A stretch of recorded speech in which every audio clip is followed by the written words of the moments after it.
How you doing there? Welcome back to Babylon Talmud. Today we're studying Daf Daled, Daf 4 of Masechta Sotah. Friends, well,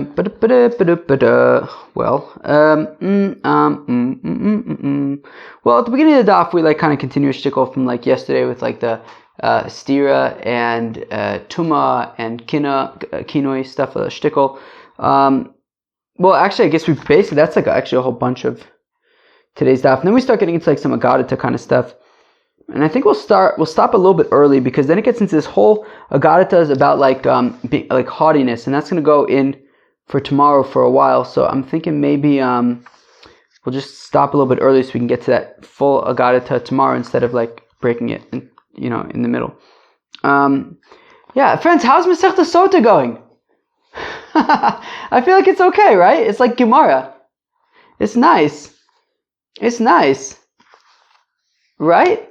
Doesn't it feel familiar? I don't know. I'm just happy. I got. It feels more familiar. Sotah, I think. Just the flow, Rashi. It's also Nazir had a lot of just missing text, and this feels like Gemara. You put in the time, you learn it, you use Rashi, you kind of figure it out, and you go right to tell a few jokes, But they're longer dafs, though. They're longer dafs. The dafs are longer. I mean, the first ones weren't so short. All right, we're going to start Daf Gimel Amud Beis. We have a shtickle work to do on Gimel Amud Beis. We have about 15 lines to do on Gimel Amud Beis. So let's jump in. So Tanan Hosam, you see where I am? About 15 lines from the bottom. Tanan Hosam in the middle of the line. What do you want me to tell you? Tanan Hosam Shoya Badin. Ho. ומהעדס הראשון שנוסעת איסור עולם אינו מסקיימס בפחוס משניים, העדס האחרונה שנוסעת איסור עולם אינו דין שלא תסקיים בפחוס משניים, תמלום ועד אין בו כל שיש בו. Friends, we had talked, was it yesterday? I can't even remember what's what anymore. 2 days ago, we've been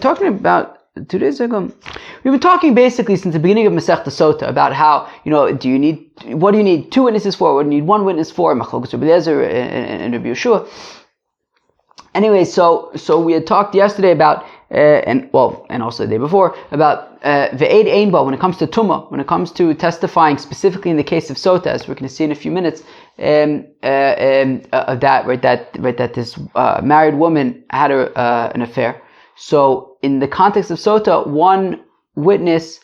The squeaky chair, the squeaky freaking chair. My brother and sister-in-law were over for Shabbos. And my brother was sitting in the squeaky chair and it was driving him nuts. So he switched it. And I told him, wait, don't switch it with this chair because then when I'm recording Babylon Talmud, it's going to drive me nuts. But then I said, don't worry about it. It's just whatever, switch it. It's okay. I'll just switch it back. But I forgot to switch it back. Now I have this squeaky chair. Excuse me. 1 second. Okay. Squeaky chair has been removed. Now we have another chair. This is Taka a good chair. Okay. So we said that 1 witness is enough when it comes to the tumah, right? So, for example, if you have, let's assume like Rabbi Yeshua, that you need 2 witnesses when he warns her, 2 witnesses who then say that we saw her go into a room with this fellow. We don't know what they did in there, but we saw them go into a room. So in this context, you would have to drink the mei sotah, and that's the whole sotah thing.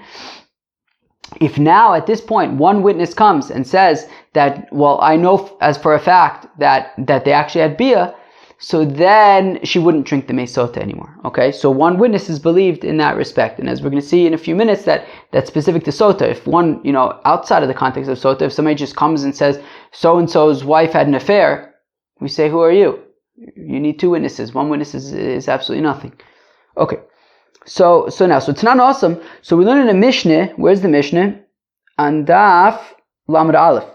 So we learn in a Mishnah on Daf Lamed Aleph. Shahaya Badin, that I would have thought to say, Uma Eidus Arishona, if when it comes to the earlier testimony, which earlier testimony? The stira, right? That when 2 witnesses come and say that this married woman was secluded with this fellow who she was warned against being with. She'eno sarta isur olam. Now, that testimony about the stira doesn't necessarily make her forbidden to her husband forever. If she drinks the mei sotah and she's innocent, then they stay married. And nonetheless, you need 2 witnesses for that sort of less severe testimony, which doesn't necessarily make her usher to her husband forever. Edus ha'achrona shosarta isur olam enu din shelo tiskayim b'pachos mishnayim. So then I would say that when it comes to the testimony that that she mamish had bia, that she mamish had an affair, which there's no way out of it. The couple will be forbidden from remaining together. So certainly in that more severe testimony, you should have to have two witnesses. Tamulomar ve'ed ein ba kol sheyesh ba. Therefore, we have a pasuk that says, I know you might be thinking that for the tumah you would need two witnesses, but the pasuk says ve'ed ein ba. There were not two witnesses. Of course, aid being testimony, which is with two. There were not two witnesses, rather there was one, right? Kol sheyesh ba. Even if there was just one, then that would be enough. So now we turn it around. Okay, so now if that's the case, that when it comes to tumah, which is more severe, and yet you only need one witness, so then v'kavachomer le'edus harishona. Well, then let's turn it around and say, well, when it comes to the stira me'ata uma edus ha'achrona she'osarta isur olam miskayem es beid echod. If when it comes to the edus that she was that she's tmeya, that makes her forbidden to her husband forever. I mean, if she had an affair, and we know for sure that she had an affair, so then she can't be with her husband forever. And we're saying for that, which is pretty significant, and we're saying that one witness is enough for that. Well, then edus harishona, when it comes to the edei stira, she'eino sarta isur olam, which does not make her forbidden to her husband forever, right? She could drink the Sotah and clear her name, and then they can remain together. Eino din shetiskayim beid echad. Certainly, that less severe testimony, one witness should be enough. Tamlomer kimotzu ba'er vazdover. No, the pasuk says when it comes to gittin, but basically when it comes to a marriage deteriorating, it says kimotzu ba'er vazdover. The word dover. And it also says by mominus, it says that you need two witnesses by a dover. So we make a gzer shava a dover. Ma dover amul lahalun al pishnayim edim. Just like by mominus, where it says dover, it's two witnesses. Afkan al pishnayim. So also when it comes to a deteriorating marriage, you would need two witnesses. And therefore, when it comes to the stira, one witness is not enough, you must have two. Hi, michimatzaba ervaz dover nafka, to which the Gemara says, 1 second. We all learned earlier on the Amud, where we did not learn out the two witnesses by the stira from kimatzaba ervaz dover. Mi ba nafka. We learned it out from eid ein ba, that one witness is enough for the tumah. Ba v'lo b'kinoi, ba v'lo b'stira. Yeah, one witness is enough for tumah. One witness is not enough for stira. One witness is not enough for kinui. And we learn from the exclusion of ba, we learn that you need two witnesses by the stira, not from kimotzu be'ervaz dover. So skip the next two words. Reb Dennis. The reason why I'm skipping these next two words is because in my Gemara I have a little bet, and that bet takes me to the Agos V'Tzionim area, and it says b'tfus Rashi leisa mi ba'ile, that v'nosaf al pi marshal, that the words mi ba'ile were not in the text that Rashi had, and they were added by the marshal. So therefore I am removing them because the Gemara flows better without them. Hochinami ka'amar. So the Gemara says, Einochinami, Yitaka, right. How do we know that there are two witnesses by the stira? Tamulomar ba, it says ba by the tuma, ba v'lo b'kinoi, ba v'lo b'stira, that one witness is enough, ba is enough for a tuma, one witness is not enough for the kinoi, one witness is not enough for the stira. By kinoi and stira, you need two witnesses. Now, v'tuma be'alma, below kinoi v'lo stira. Now, but, what about in a situation when, forget about Sotah, out of nowhere, witnesses are coming and saying, this married woman had an affair. How do we know in that case you would have to have two witnesses testifying? One witness would not be enough. Nemar kan, because it says by a deteriorating marriage, dover.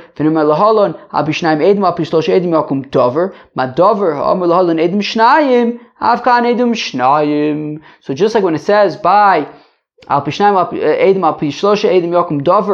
so you need two. So also over here, you also need two.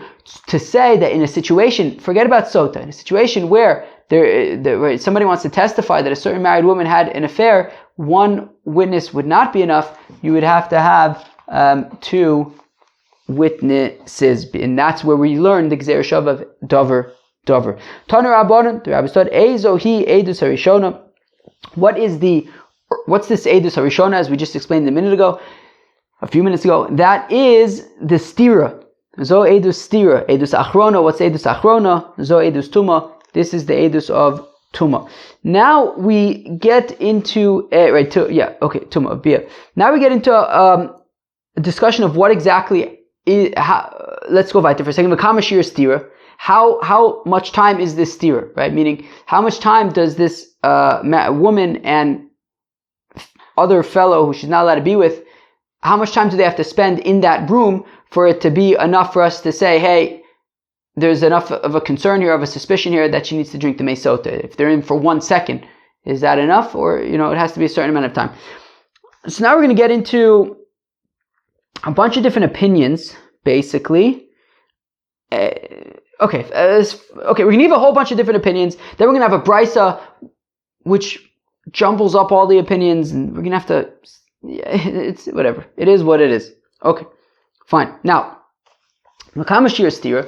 So, how long is the stira, right? So, meaning, the husband had warned his wife, hey, I don't want you being with so-and-so. And then, that was in front of 2 witnesses. And then 2 other witnesses come and say, hey, we saw that this woman and so-and-so were in fact secluded together in a room. We don't know what they did in there, but they were secluded in a room together. How long do they have to be secluded in that room for it to necessitate the whole Sotah thing? So, k'dei bia, k'dei ha'ara, k'dei akofas dekel. I'm sorry, k'dei tuma, k'dei bia, k'dei ha'ara, k'dei akofas dekel. Okay, we give a whole bunch of things. Enough time for tuma. Okay, we're going to kind of break these down. Enough time for bia. Okay, enough time for ha'ara. Okay, enough time for akofas dekel, to walk around the palm tree. Okay, fine. What's ha'ara? Ha'ara is, I don't know how to explain this without just jumping right in. Be'etzem, ha'ara is the penis touching the vagina without going in. Let's go weiter. Divrei Rabbi Yishmael. So that is the opinion of Rabbi Yishmael. Fine. Rabbi Eliezer Omer, says Rabbi Eliezer, k'dei mezigas hakos. Rabbi Eliezer says it is enough time to dilute wine with water. Rabbi Yeshua Omer, k'dei l'shtoso. Rabbi Yeshua says that stira is the amount of time that it would take to drink a cup of wine. Ben Azai Omer, k'dei l'tzlos beyo. Ben Azai says it's the amount of time that it takes to roast an egg, to cook an egg. Rabbi Kiva Omer, k'dei l'goma. Rabbi Kiva says that the amount of stira is the amount of time it takes to eat an egg. Rabbi Yehuda ben Beseir Omer, k'dei l'gmo shalosh beitzim. The amount of time that it takes to eat 3 eggs, zo achar zo, one after the other. Rabbi Eliezer ben Yirmiyah Omer, k'dei likshor gardi nima. Says Rabbi Yirmiyah, the amount of time that it takes for a weaver to tie weave threads. Chanan ben Pinchas Omer, k'dei shetoshet yad l'soch pia litol kesam. Says Chanan ben Pinchas, the amount of time that it takes for her to take something that's stuck in her teeth to pick something out of her teeth. Plimo Omer, k'dei shetoshet yad l'sal litol kikar. Plimo says the amount of time that it takes for her to stick her hand in a basket to take out a loaf of bread. And even though we don't have a proof that this is the amount of time that stira is, but we can maybe make some kind of a connection to the following pasuk: Kibad isha zona ad kikar lechem. That this pasuk compares a zona, harlot, but in this case nus, right, having an affair, comparing it to kikar lechem. So he wants to say that that's like the amount of time so stira is the amount of time that it takes to take a loaf of bread out of a basket. So now, why do I need all of these things? Okay, we just gave 1,000 different opinions for how long stira is, but at the same time, right, if we go back to the top, the first line of the Amud, right, it says, how long is the amount of stira? K'dei tuma, k'dei bia, k'dei ha'ara, k'dei akavas dekel. What's tuma, what's bia, what's ha'ara? So, tzricha, we need all 3 of them. Ditana k'dei tuma. So if it would say that the stira is the amount of time for tuma, so I would think, you know what tuma is? Havamina k'dei tuma, also v'atzosa. I might think that Tumah is not just the Bia itself, but the whole experience. The experience of any discussions that they might be having prior. So I might think that if it just said Tumah, so the amount of time for stira is not just the amount of time it takes to have Bia, but any potential discussions that they may have been having as well. That needs to be added on to the amount of time. So Kamash Malon, Kidei Bia, therefore we also say no, Kidei Bia. It's not it's just the Bia.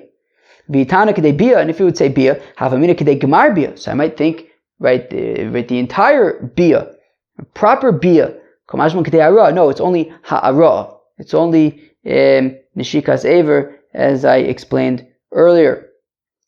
Oh, okay. So basically the amount of time for stira is just the amount of time for ha'ara, which is not a complete bia. And if we would only say, okay, kedei ha'ara, have a minute kedei ha'ara v'artzosa, still I may have thought that, any discussions that they may have had prior, plus the ha'ara, so kamash malon kedei tuma, therefore we say kedei tuma, to compare tuma to ha'ara, to say that no, it's not tuma, it's only ha'ara. Okay, it's only this ha'ara. That's it. No, nothing before, nothing after. And how much time is that? Says Rabbi Shmuel that is the amount of time it takes to walk around a palm tree.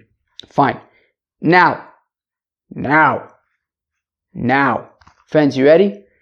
Now comes a brisa where we basically have all the same rabbis. Who was there? Rabbi Shmuel, Rabbi Eliezer, Rabbi Akiva, Ben Azai, Rabbi Yehuda ben Beser, I think. Right, we had a whole bunch of rabbis giving a whole bunch of opinions. Guess what? We're gonna have a brisa now where you have the same rabbis stepping on each other's opinions. What do you want me to tell you?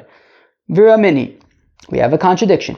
Vinistra, that the pasuk says that Vinistra, that she's secluded in a room with this fellow. V'chamashir stira, how long is that? How long do they have to be in the room for? Lo shamanu, we don't know. Kishu omer, when it says v'hinitma, when it says that she becomes Tmeya, Havamina K'dei Tuma, K'dei Bia, K'dei Hara, K'dei Chazora as Dekel, Diver Rabbi Eliezer. Oh, so now, we say the amount of time basically for Hara, and the amount of time for Chazora as Dekel. And that's Rabbi Eliezer's opinion. So we had seen in the first brayso, Rabbi Shmuel's opinion was K'dei Hakof as Dekel, the amount of time it takes to walk around the palm tree. Now, we have Rabbi Eliezer who's saying something quite similar, which is Chazora as Dekel, the returning of the palm tree. Rabbi Yeshua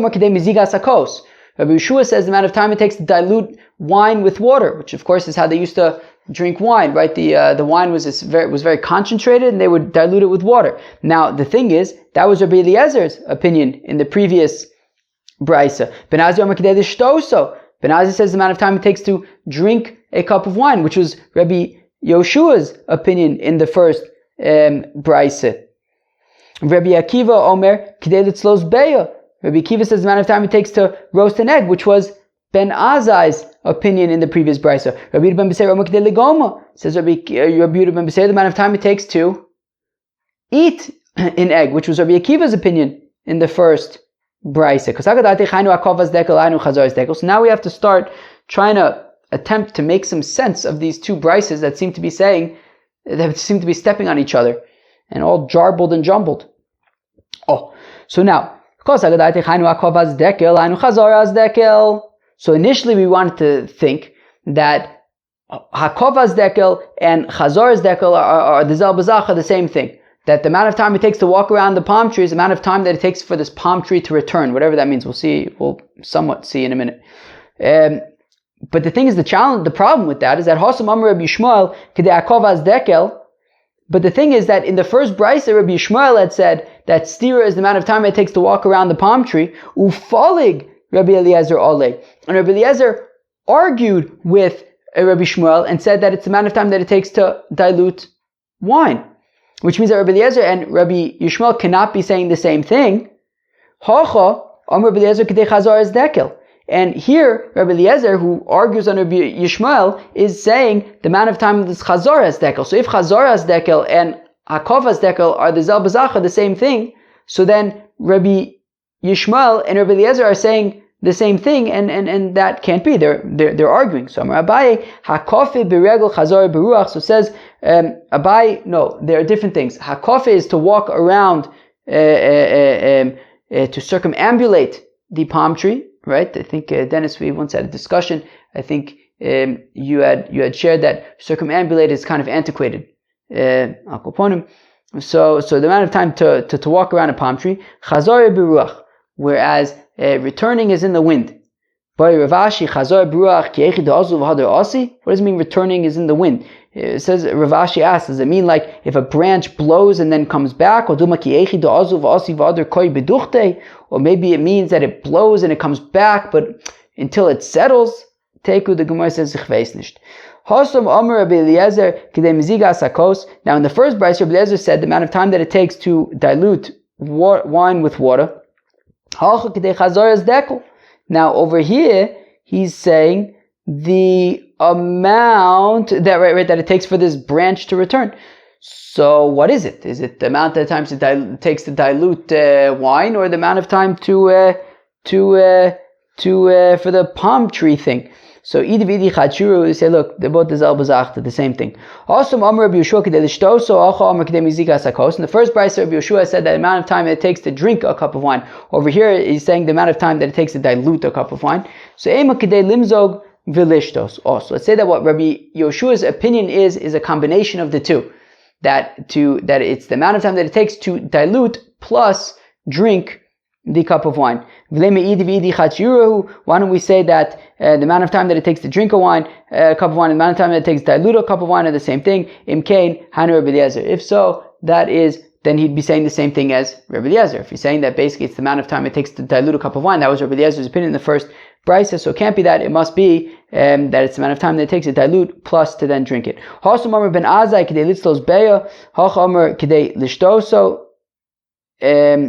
Okay. In the first brayso, Ben Azai had said the amount of time that it takes to cook an egg. Over here is saying the amount of time that it takes to drink wine, a cup of wine. So that's the same thing. The amount of time that it takes to drink wine is the amount of time that it takes to cook an egg. Okay. In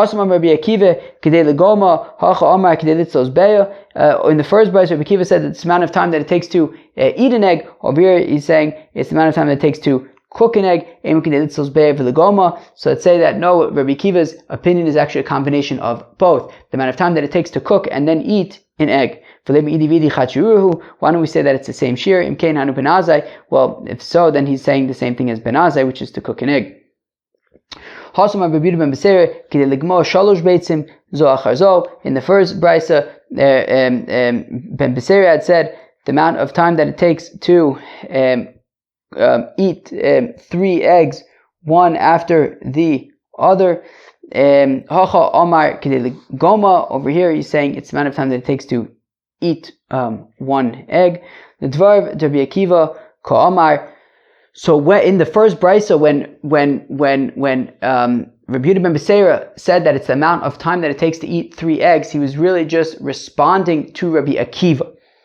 That Rabbi Akiva's opinion, we said, was the amount of time that it takes to cook and then eat an egg. So Rabbi Yehuda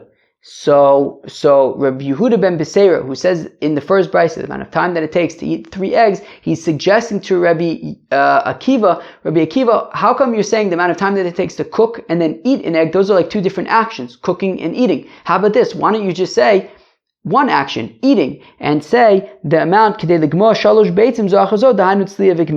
the amount of time that it takes to eat 3 eggs is the amount of time that it takes to cook and eat 1 egg. So Rabbi Yehuda ben Beseira in the first brayso, when he says the amount of time that it takes to eat 3 eggs, he was merely suggesting to Rabbi Akiva, whose opinion is that the amount of time that it takes to cook and eat an egg, he says, why, instead of having cooking and eating, why don't you just have eating and say that it's the amount of time to eat 3 eggs, which is the same amount of time as it takes to cook and eat 1 egg. Friends, what do you want me to tell you?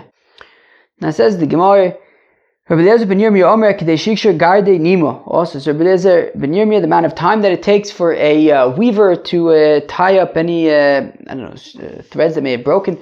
Boy Rav Ashi Demerachik Demakayev take. Rav Ashi says, now, are we talking about these threads that were far away, these threads that were close together? The Gemara says, ich weiß nicht.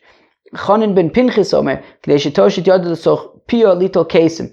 Chonin ben Pinchas says the amount of time that it takes for her to take something out of stuck from her teeth. And something that was stuck in her teeth, the amount of time it would take for her to take it out. Boy Rav Ashi, the Mahadik or the Lo Mahadik. Rashi asks, was it stuck in the stark? Was it hard to get out or not? Take this. Plimo Omer Kadeshitoshid Yod Lisal Litol Kikar. Plimo says the amount of time that it takes for to stick her hand into a basket and chaparaina, a loaf of bread. But Ravashi asks, the mahadik was it stuck in the basket? Were there a lot of breads? It was hard to get out or not? B'chadato batika, was the basket old? Was it new? B'chamima b'krira, was the loaf hot? Was it cold? B'dechita b'desaya, we were talking about wheat bread, barley bread, b'kicho, b'akusha, was it soft? Was it hard? I mean, all different things that might have the nafkaminis for how easy and quick it is to take out the bread. Take it. The Gemara says, ich weiß nicht.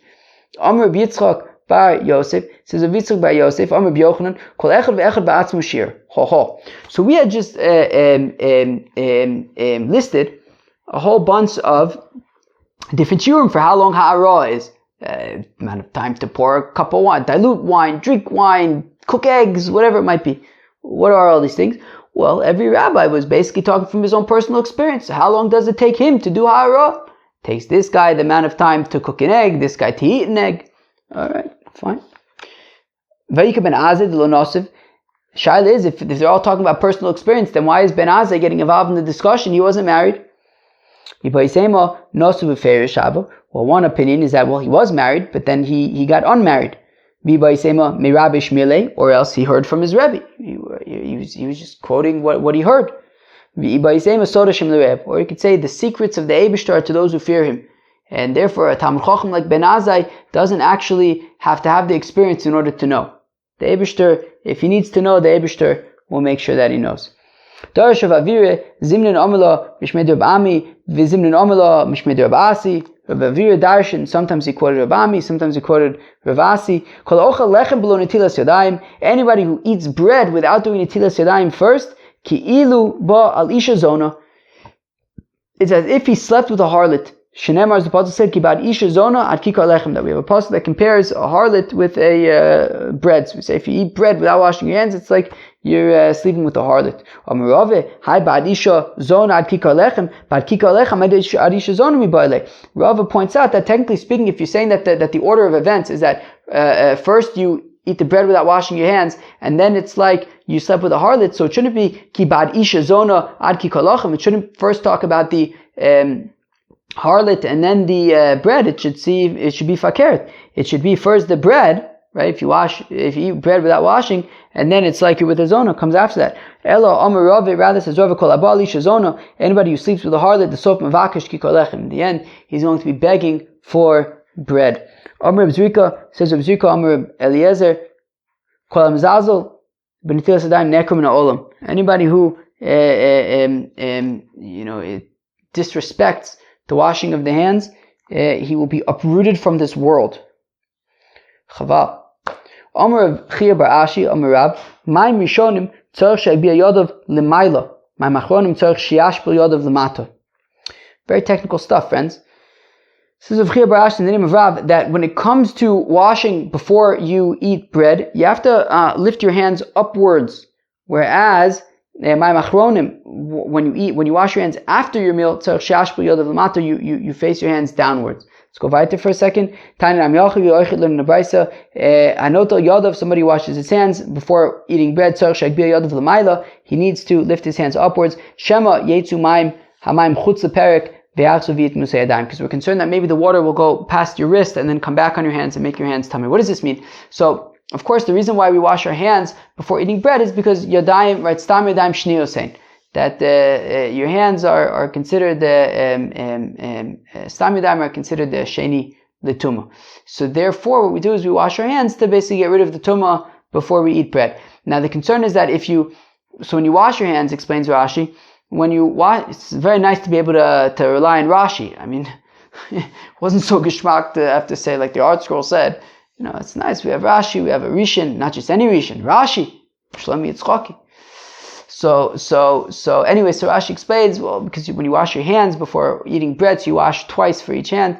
So the first time you wash it, so maybe there's still some water on your hand that's still tummy. So you wash it a second time, and then it gets rid of any, residual tummy waters. Now the thing is, if you had some of that water that went past your wrist after the first time you washed your hands, and that was still tummy, and then you washed your hand the second time, but it didn't go past your wrist. And then if that water that went past your wrist, which is still tummy, then goes back on your hands after you finished washing your hands, the chaval, then your hands are going to remain tummy.